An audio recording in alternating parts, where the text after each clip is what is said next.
Năm 2030, tôi thấy trong giấc mơ, tất cả núi lửa trên thế giới đều đồng loạt phun trào dung nham.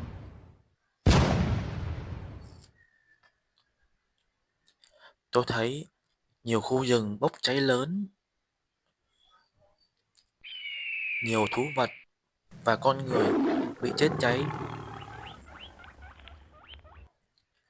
Nước biển, sông suối và hồ đều nóng sôi sục.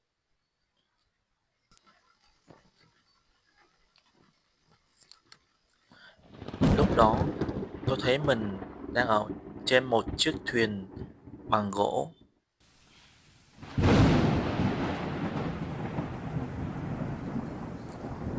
Mọi người chen lấn nhau trên thuyền rất là đông.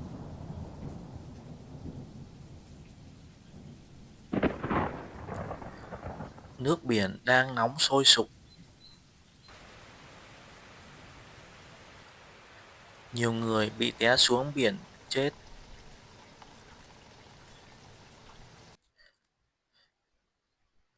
Nhiều người chết nhìn giống như miếng thịt luộc.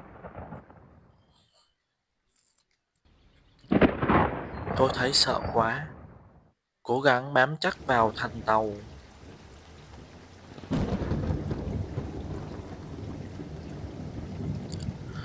Tôi hét lớn lên và nói: "Này là năm bao nhiêu vậy?"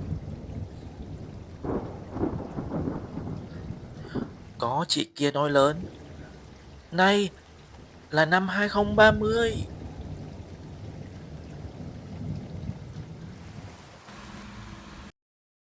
Tiếp theo là tôi mơ thấy năm 2050. Tôi thấy ở đây đâu cũng lạnh giá, xung quanh cái gì cũng đóng băng hết, cây cối và thú vật đều đông cứng hết.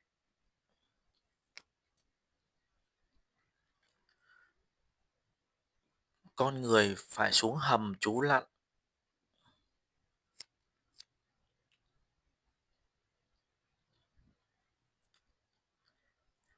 Ai không kịp xuống hầm đều bị chết cóng.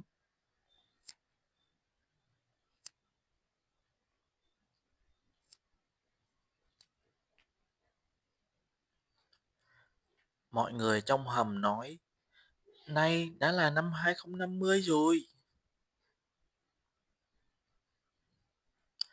Đây là giấc mơ tôi thấy ở năm 2030 và 2050.